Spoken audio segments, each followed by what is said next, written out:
In this episode of Legacy Unscripted, former NFL linebacker Sae Tautu gets real about life after football. What happens when the dream ends and the identity crisis begins? Sae opens up about hitting rock bottom after a career-ending knee injury and how he clawed his way back by rediscovering purpose, discipline, and a life of service. From discovering a new direction with Ortho Athlete to founding the Pursuit Foundation and even housing troubled youth through his independent life co, Sai's story is more than inspirational. It's a masterclass in turning pain into purpose. We talk about grit, leadership, healing, and what it really takes to live a life you love. Plus, Sai drops hard-earned lessons on business, family, and the power of leading yourself first. This episode isn't just for athletes. It's for anyone who's ever had to rebuild. Stay tuned. You'll want to hear this one through to the end.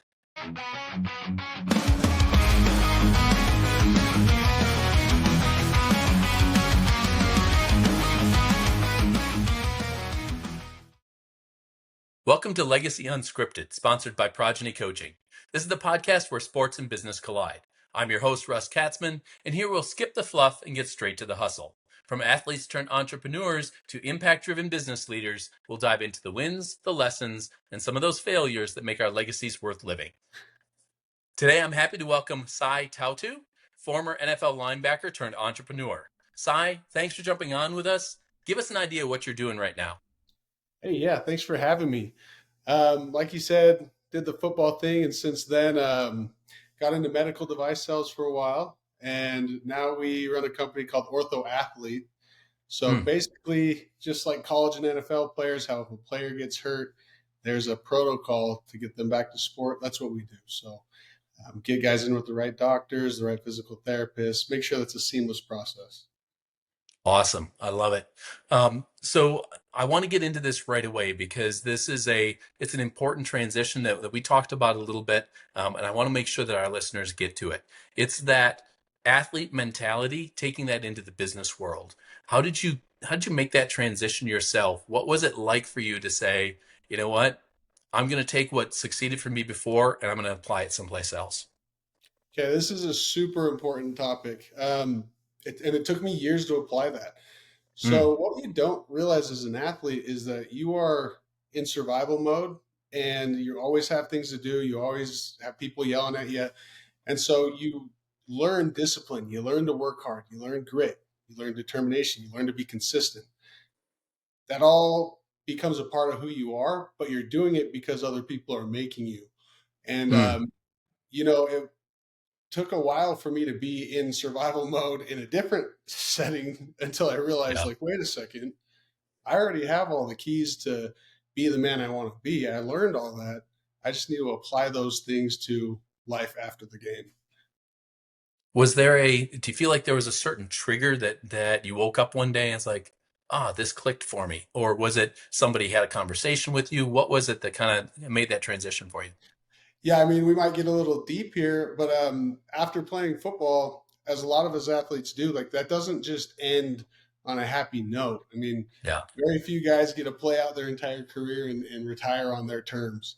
And right. so for me, it was a knee injury, just like a ton of other guys. So I was in a really dark place, man.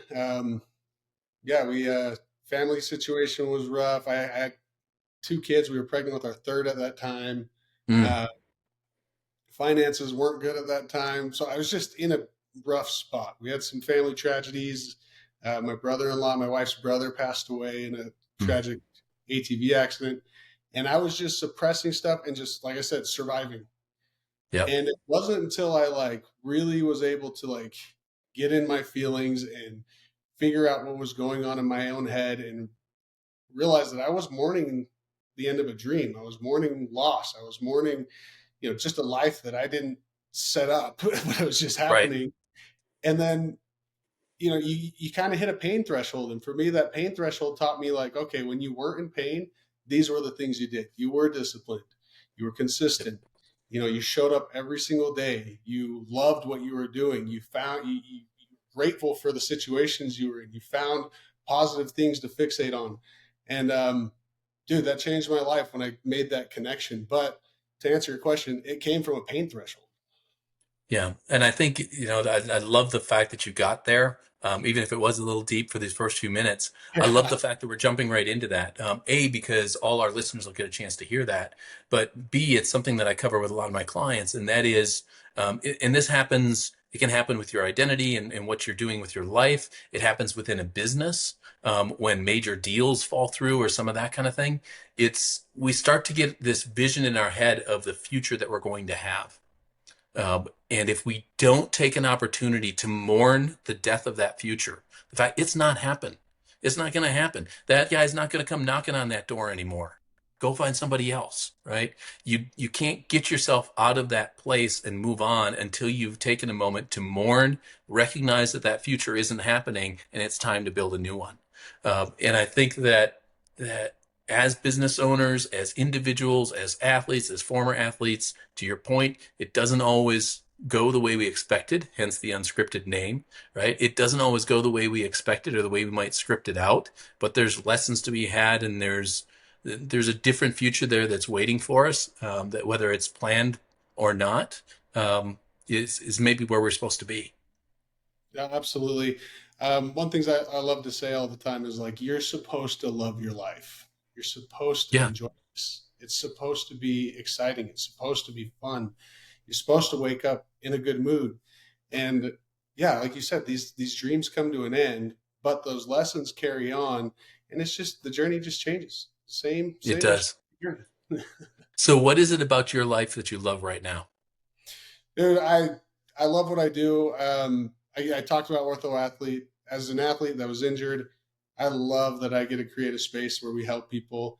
Yep. I help run a nonprofit as well called the Pursuit Foundation, and we raise money for kids that don't have the financial means if they get injured in sports to Oh, kind of that's help good. them through that process.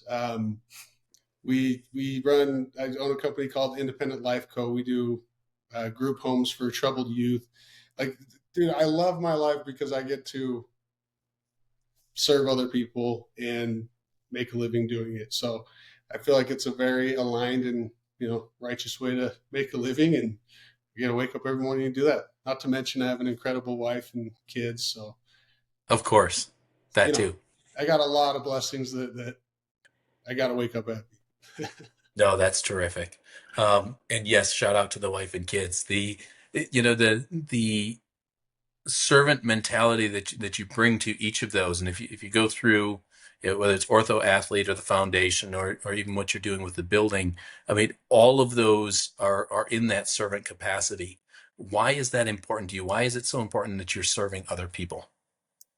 That's a really good question. And like, it's funny you bring this up because I was thinking about this the other day. I actually had a conversation with my dad about it. There's so many ways Hmm. to make money in this world.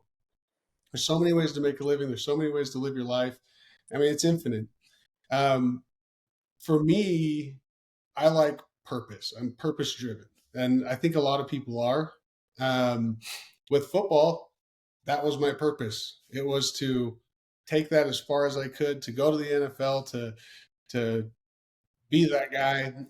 And since football, part of that death of that old life was a loss in purpose.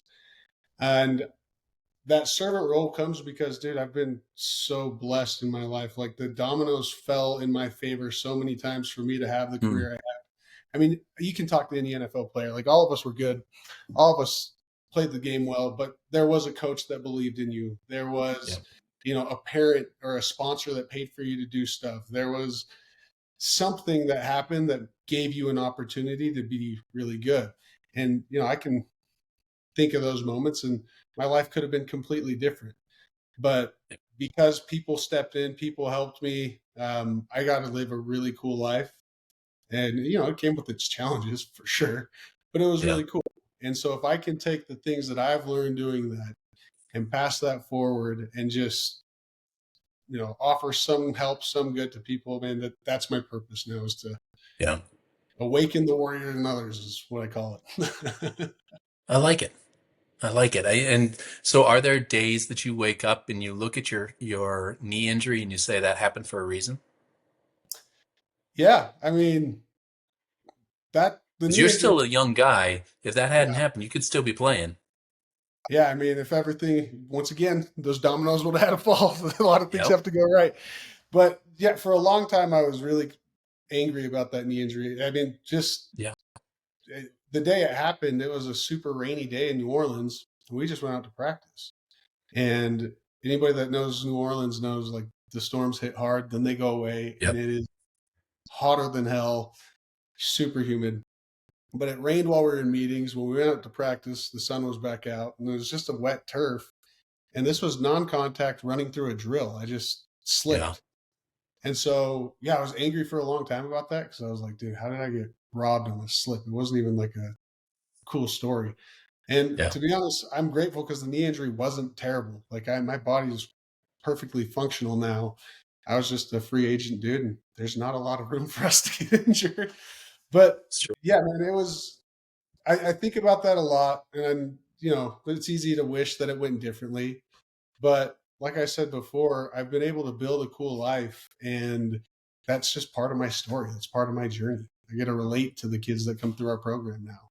Well, and I think that's the best part is what you just said, which is your ability to take your story and relate to these kids that some of them may be coming through, the foundation and you're going to help them pay for aid in an injury that they may not have been able to afford themselves, but you're also going to provide that mental capacity of talking them through it when knowing some of them may not play again, right? Some Yeah, of them may end up in the same spot and having that guidance and the ability to talk them through the emotions and the feelings that they're going through is important as well. So I just, as tragic as it was at the time, I love the fact that you've been able to take that as a springboard for where you are today and what you're doing now.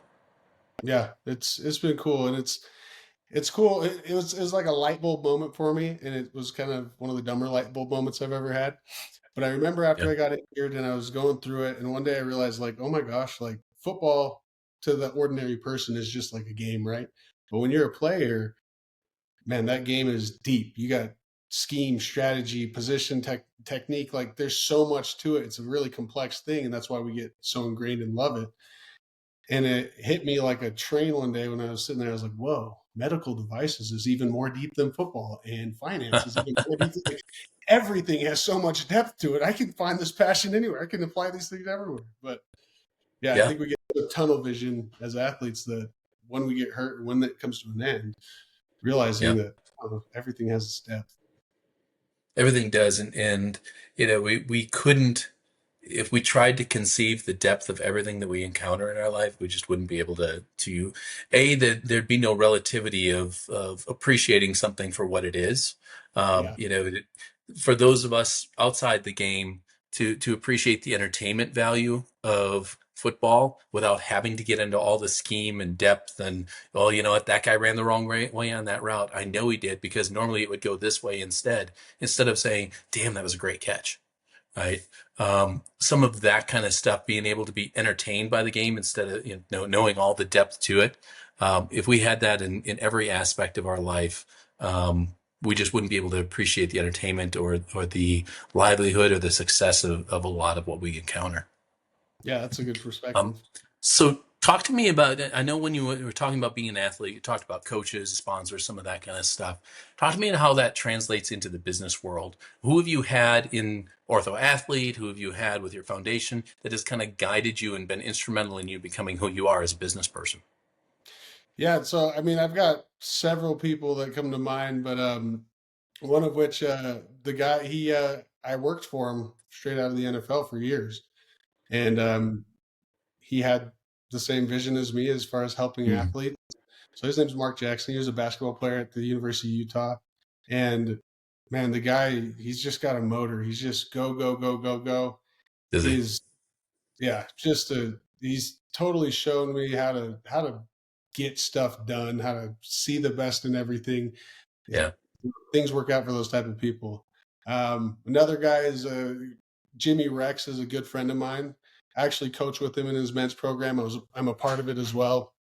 He runs a program called We Are the They, and it's all about men's coaching. Just men, like how do we help men address their emotions, become vulnerable, step into integrity, be authentic to who they are. Jimmy's been another mentor of mine that has helped me a ton to really reflect and heal from all these things that I carried with football, and kind of alchemize that into something great, which is the life I get to live. So those two individuals come to mind first for sure. No, that's great. The men's program, you had another program that you're a part of. Yeah, sorry, I do a Talk lot to of me. stuff. You do have a lot of stuff going on, and a wife and kids and all this kind of stuff. Um, Talk to me about that men's coaching program. I love the fact that we're getting into the vulnerability there because um, it's something that, and I was brought on a different podcast to talk about this very topic at one point, probably 6, 8 months ago, and that is, in the business world traditionally, um, you know, certain generations as they went through leading organizations, vulnerability was not a part of it. Right. It just was not shown in the workplace. It was not brought into the workplace. Home was home, work was work, and never shall the two meet. But um, today it doesn't work that way. Right. I tell people I'm a business therapist because I'm as much a life coach as I am a business coach when I'm working with people, because most people now, you can't separate that. And it's not just the proximity of working out of our own house, which is a big part of it. But even in today's world, we talk about our relationships. We talk about the people that are in our life. We talk about our wife and our kids, and we take mental health days and all this kind of stuff. Uh, what do you see in that men's group? What do you guys see, you and Jimmy, regarding um, the ability for men to be vulnerable? Is it an age thing, a generation thing, or is it really just a dude, part of being a man is opening up about yourself now? What are you encountering? Yeah, I mean, we're programmed from the time we're kids to man up, be a man, be tough, Yeah, don't show weakness. And that serves you. It does. It really does. It got me far in my life to just man up and get through things. yeah. But you'll hit a ceiling, and we all do. The cool thing about We Are the They is Jimmy has created this incredible program, and we don't teach them anything. We just create a space safe enough with other men doing cool stuff in beautiful places. Just create a Mm, safe that's so spaced that they can remove all these masks. I must be seen as rich. I must be seen as successful. I must be seen as tough. I must be seen as funny. Like, we all wear all these masks. Everybody does it. And yeah, I think it's pretty, I don't know. I think everybody's biggest fear is to really pull them off and be seen for what they really are. We just let people feel so safe that they can pull those off and realize, wow, everybody still loves me. I'm still awesome. Like, and that is the most empowering thing for a man. You want to be better at sales? Be yourself. You want to yeah. be a better business owner? Like, be yourself. Let people see who you really are. Because anybody that's in that type of space where they are somewhere trying to better themselves for self improvement, like, you're typically a really good person. We just Hmm. don't see it. So that's what it is. We go on cool retreats once a quarter. We go to Moab, jump off cliffs. We go to Lake Mm. Powell. We go boating and stuff. But then mixed into all of that is just an opportunity to sit down with guys and just be real, and to be heard, to be seen. And man, it's all any of us need. That's spectacular. Are you taking new people to the group? Yeah, we're actually open right now. We Okay. take 50 at a time. It opens 1 to 2 times a year. It's a lot that goes into it, so it's not open all the time, but Yeah. I think we're like halfway full. We got 25 or so guys, but anybody listening, if that calls to you, dude, changed my life, changes Yeah, that's everybody's life. pretty cool. We'll make sure you get the links in the show notes so that people can see that and they can get out there for it. Yeah, I That's appreciate it. terrific. So tell me a little bit more about the foundation. What's your mission behind the foundation? What do you guys do? I mean, you touched on it a little bit, but from a pure activity standpoint, and how does that impact you day to day? Who are you going out and talking to? What are the things? Who's leading it? Give me a little more about it. Yeah, so the foundation's awesome. When we started Ortho Athlete, we were able to start helping a lot of kids, and it was great. Yep. But we quickly realized that a lot of people don't have insurance, or they don't have the financial means to take care of some of these things. I would have been one of those kids growing up. If I tore my labrum in high Mm. school, and I didn't even know it was torn, and I played through it till college, and then Oh, my shoulder was killing me, and I got surgery in college. But like, I was one of those kids that that would have rocked the boat for us if I had to get surgery back then. That could have altered the rest of my future. So Yep. it's really to just bridge the gap for those kids. And so with the Pursuit Foundation, um, we can connect you with Ortho Athlete. We can connect you to all the right places, and then we just help make sure that that is bearable for the families. So we scholarship kids. Um, as far as who we talk to, man, it's been awesome. We get to talk to a lot of former athletes that feel the same way I do, that just want to give back to these kids. A big mission for me with the Pursuit is to get these kids in with a solid network. When I was playing ball, I trained at Stroformance. It's a gym here in Utah. Yep. Uh, Incredible place. But there was a guy that worked out there who had been very successful. His name's Steve, and Steve was a huge mentor to me. And as a young kid, I was newly married when I was there.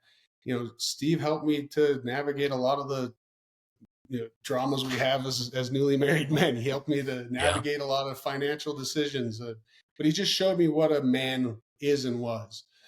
And I think that's really important. So with the Pursuit Foundation, we take donations, but the people that donate, it's a huge emphasis. Like, dude, be around, meet these kids, let them tap into your network. And with NIL and stuff these days, with how these college kids are getting paid, like Yep. they need resources, man. They need somebody that has their best interests. So Yeah, they need that's that that's the mentor. culture.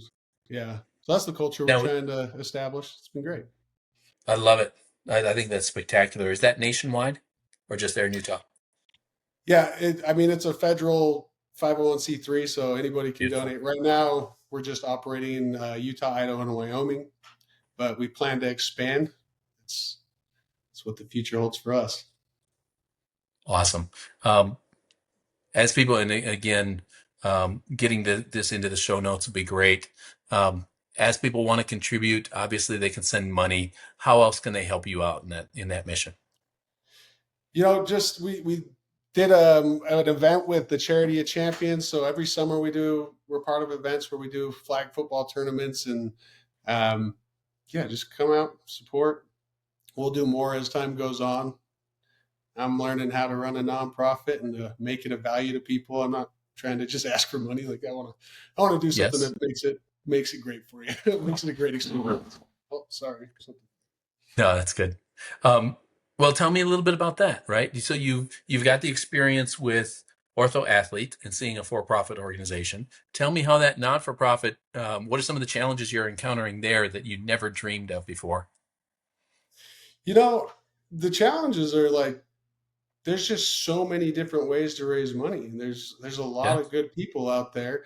Um, Really, my biggest challenge is I'm not an event planner, so I'm connecting with the right people and know how to do this kind of stuff and make these experiences great. But it's Yeah. been a good learning experience for me. I mean, that's a ton of business, as you know, as a coach, is like, well, we get to learn how to do this, we get to learn how to do that. So the I guess my biggest challenge is continuing to learn this education I'm getting. Well, and you just touched on something that is, regardless of for-profit, not-for-profit, non-profit, regardless of the purpose of the business, um, knowing the people that can get stuff done on your behalf, recognizing your own limitations and then taking advantage of those people, is as important as anything, right? Yeah, And if it's event absolutely. planning and finding new ways to raise money and new creative ways to get people's attention, having somebody who's good at doing that is priceless for you.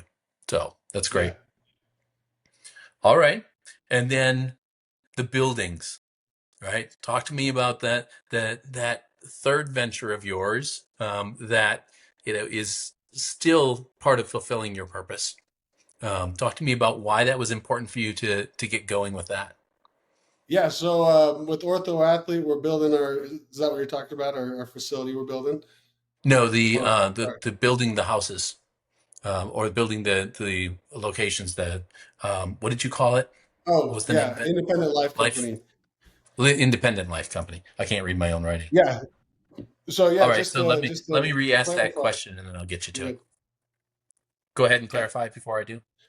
so that these are homes I already own. We just house the troubled youth, so they're Okay. too troubled to be in foster care, but they aren't bad enough to go to juvenile, but these kids come from rough backgrounds.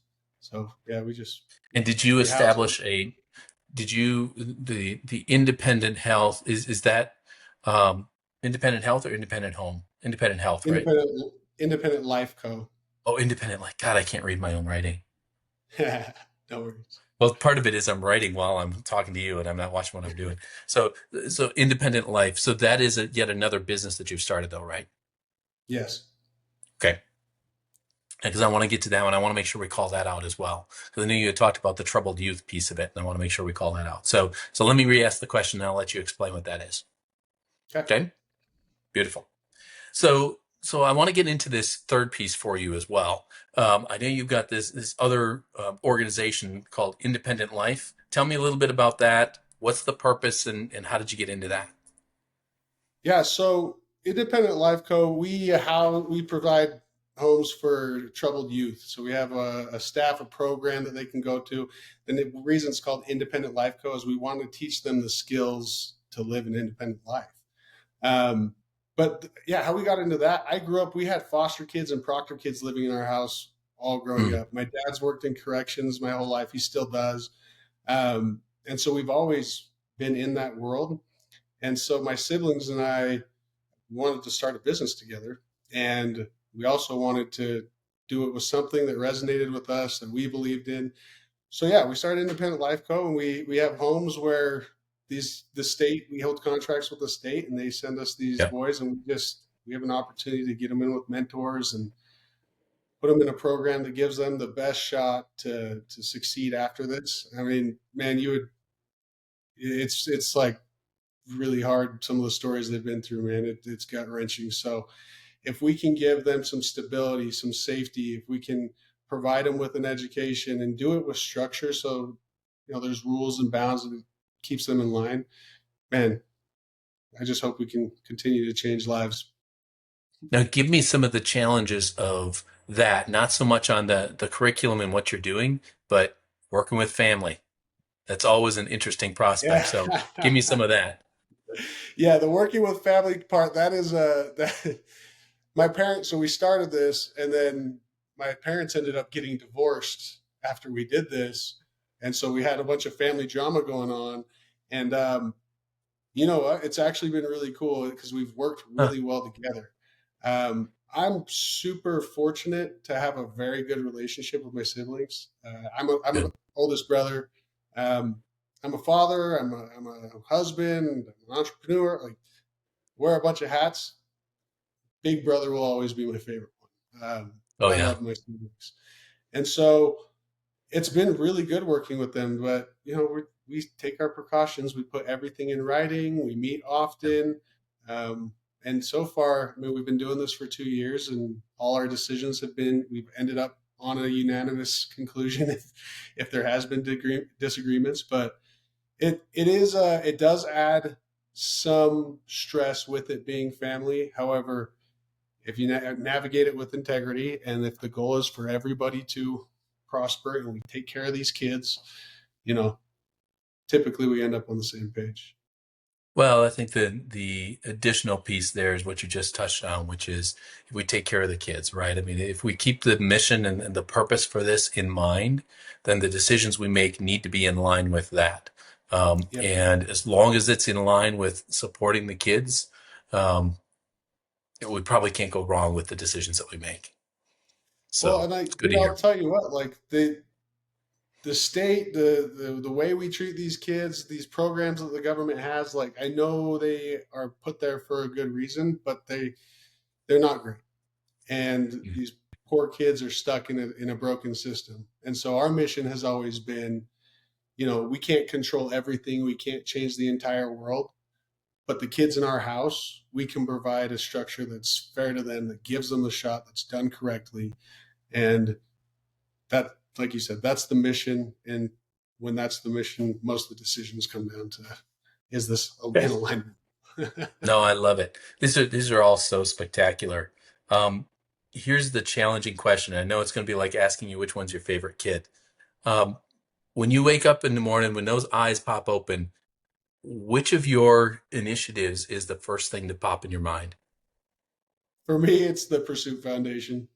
Is it? I I think it for multiple reasons. The cause, like it inspires me. It would have helped me if I was in that situation. Yeah. I love that. Also, it's the one I have no idea how to do, and I'm just doing it, and it's fun. Yeah. It's entertaining right now, so I'm excited about the future of that. I'm excited for the lessons ahead.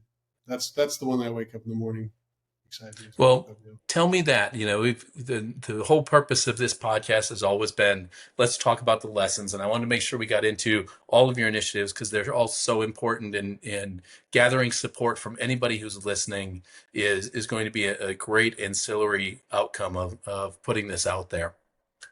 But I do want to touch on some of the lessons that you've had along the way. If you could talk to that younger self of yours that was just getting started, what are some of those lessons that you've learned that were the most important for you to pick up as a business owner? I think the most important lesson that I've learned is how to lead, and Hmm. business owners need to be leaders. And I've been to a million leadership seminars. I've read the books. What I've come to learn is leaders first lead themselves. And I had the privilege of playing football with guys like Taysom Hill in college. I was a Hmm. leader. Harvey Longy was another guy on our team. That's a leader. When I got to the NFL, I was able to watch Drew Brees and how he carried himself around the locker room. These guys, the reason they're so good at what they do and people follow is because they're doing the stuff themselves. They're the first ones to the facility. They're the last ones to leave. They're the ones that are watching film. They're the ones that are practicing all out. Like they don't take plays off. Those are people you want to follow. And so the biggest lesson I've learned is if I can lead myself, if I can wake up in the morning and I can take care of, my mind, if I can take care of my body and get a workout in, if I can go to work and lock in at work, if I Yep. I can then teach my family how to do that. Now I'm somewhat qualified to teach my son how to lead, how to be. And from there, I can naturally go into my friend group and be a leader there. I can naturally go to work and be a leader there. Everybody likes to throw around the term he's a natural leader, not towards me necessarily, but just in general, you Yeah. call people natural leaders. Natural leaders, they've learned to lead themselves. There's nothing natural about it. And so, yeah, that's probably my biggest lesson I've learned and what's helped me the most in business and life after the game. No, I like that. And I couldn't have said it any better myself. I think that when we do call somebody a natural leader, it's because of what you just said. It's because they come across that way because they've learned how to lead themselves. And that's just who they are. They see themselves as a leader. They act like a leader, like we would expect a leader to act. And they have that ability to just emanate leadership in everything that they do. So I love that. That, what you said, they emanate that. Like, I'm Yeah. a big believer in the law of attraction. Like, dude, you get what you focus on, you get where your mind's at. And I believe it's always in effect. And if you're leading yourself that way, dude, I can't tell you the amount of people that I've been able to connect with and that have helped our cause, that have, helped us build these businesses. And I couldn't have scripted it better on some of these things, but Mm. that was attractive. I think the opposite's true too. If the stories you tell yourself are negative, like, isn't that law still in effect? And that's where a lot of that comes from. And that's something I've learned being a part of that men's group is just, man, when you lead yourself, good things tend to happen. So, And I think that the thing you just touched on, I think the important component there is that self-talk. What are we telling ourselves? What are we putting out to the universe? The Think and Grow Rich, it may be decades old right now, but it's still applicable. Put it out there to the universe, keep putting it out there to the universe, and things find a way to happen. They just do. oh yeah, So just be careful what you're putting out to the universe. So, Sai, this has exactly. been And you're always tremendous. Yes, exactly. You're always putting something out. It's just, what is it? So I exactly. love this. This has been tremendous. Anything that I haven't asked that you want to make sure you touch on? Anything you want to finish with as we wrap up the podcast? No, I just appreciate you having me on and let me talk about my business and myself. So I appreciate you, man. Thank you. No, this has been tremendous, and I appreciate you taking the time to come on. Again, we'll get all of this stuff in show notes so any one of our listeners can pick up on it and hopefully come to the table for us. Yeah, I appreciate that. Thank you. So that's a wrap for this episode of Legacy Unscripted. If today's conversation sparks something in you, don't just let it sit. Take action today to build your future. Make sure to subscribe, leave us a review, or share this with someone who may need to hear it. And if you've got a story to share or you just want to connect, you know where to find me. Until next time, keep it real, keep it bold, and keep living your legacy.